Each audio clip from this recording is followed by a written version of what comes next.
21 October खालार खालि गोदान हाथियामुग गामियाव BKWSC खौ बरायनाय हाबाफारि लानाय जायो। बे मेलाव आफादगिरिनि मासिखौ आजावो मानगोनां मेघलाल बर' आरो थांखि बेखेवो नेहाथारि मानगोनां सुरेश बर'। बे मेलाव गाहाय आलासि महरै नुजाथि फैयो मिरु खौसेथि बर' सुबुं आफादनि फोसावदिं नेहाथारि मानगोनां मथुरा बसुमतारी, थुनलाइगिरि लोगो नेहाथारि रत्नकान्त बाग्लारि, मिरु मावफुं सोद्रोमा मानगोनां फुलमति बर'। माननि आलासि महरै नुजाथि फैयो मरिगाव जिल्ला बर' थुनलाइ आफादनि आफादगिरि मानगोनां महन चन्द्र बाग्लारि, गाहाय नेहाथारि मानगोनां धीरेश्वर बर', बारग' आफादगिरि मानगोनां पुष्पधर महिला, गाहाय नेहाथारि काशिराम बाग्लारि आरो बुंथिगिरि महरै नुजाथि फैयो जिल्ला खौसेथि बर' सुबुं आफादनि आफादगिरि मानगोनां शंकर बसुमतारी, लेङाइ आफादगिरि सुसेन बसुमतारी, देहिराम बर', लोगो नेहाथारि जयन्त ब्रह्म, रांगिरि रामा बर', नेहाथारि सान्तिराम बसुमतारी आरो जयराम महिला CWC दुलाराय बाथौ गौथुम। बे बराय मेलाव बयबो गावनि सुंद' बिबुंथिनि गेजेरजों फोरमायदों दि जोंनि मरिगाव जिल्लायाव बयबो खौसेयैनो राजखान्थियारि बेन्दोंजों रांखान्थि, समाजखान्थि, सोलोंथाइ, हारिमु मोनफ्रोमबो बिथिङाव जयै जौगानाय लाबोगोन होनना।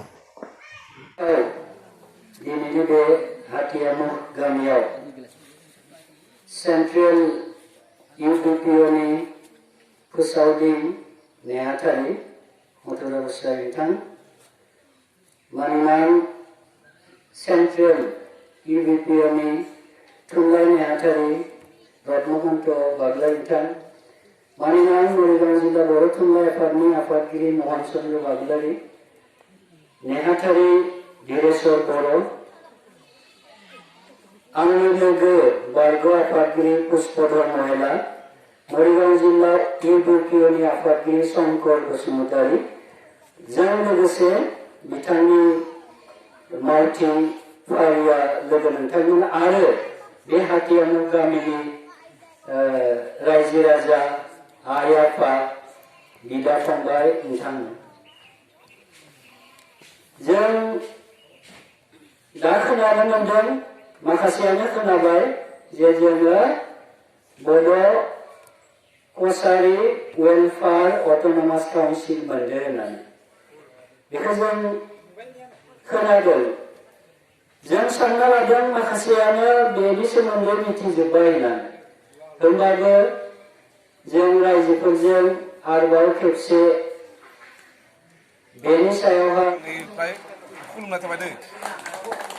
मानगोनां दिनैनि बे आफादाव नुजाफैनो हानाय जोंनि मरिगाव जिल्ला बर' थुनलाइ आफादनि आफादगिरि नेहाथारि आरो बिथांनि सिगांनि बारग'नाय दैदेनगिरि लोगो नोंथांमोन, UPPOनि आफादगिरि आरो XBLTनि मानगोनां दैदेनगिरि लोगो नोंथांमोन आरो बाथौनिफ्राय फैनो हानाय मानगोनां दैदेनगिरि नोंथांमोन आरो आंनि लोगोआव फैफानो हानाय गुबुन बिबानाव थानाय लोगो नोंथांमोन आरो गासै गुबुन गामिनिफ्राय फैनो हानाय मानगोनां रायजोफोर।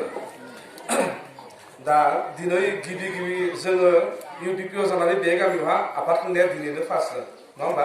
माने बेनि सिगाङाव जों खुंफेराखैमोन, खिन्थु जोङो दायित्व हरोमोन, दायित्वआ थारमाने बे आब'नि माबायाव थायोमोन। आरो थिग बेबायदिनो जाय समावहा जोंनो मानसि नांगौ जायो बे खमावनो नोंथांमोननि गामिनिफ्रायबो थांदों, खिन्थु जोङो मिटिं खुंनो बे गामियाव डाइरेक्ट फैयाखै, बिथांनि जुगेदिसो जोङो बेवहाय मानसिफोरखौ लाङोमोन आरो।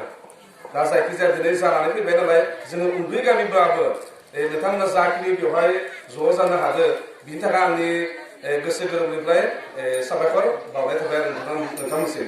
आरो नोंथांमोनाबो जे हारिनि सेन्टिमेन्ट दङ, हारिनि गोजौ साननाय दङ आरो हारिखौ जे नोंथांमोना बेबायदि इमान गुबुन हारिनि गेजेराव थानानैबो इमान खमथार न'खरफ्रानो जे दिनै बर'नि गाननाय जोमनाय हारिमुखौ आरो धोरोमखौबो बासायना लाखिनो हादों, बिनि थाखाय हाजासे साबायखर बावहरबाय आरो बेबायदिनो उनफोरावहाबो नोंथांमोना दाथ' जोंनिया जाहांदोसो उनफ्रावबो जाहाथे मायथाइनि मे दानावहाय जोनोम जादोंमोन आरो सानजारि नोगोर धेमाजियावहाय। बे जोनोम जाजेननायनिफ्रायनो जोङो गावनि राजखान्थियारि मोन्थाय, सोलोंथाइ, राव हारिमुखौ मारै जों बे आउट अफ BTAD 6 सिटिनि बाहेरनि मानसिफ्रा बेफोर माखासे जेंनानिफ्राय बारग'नो हागोन एबा रैखा मोनगोन, बेनि थाखाय नाजाबोगासिनो दङ।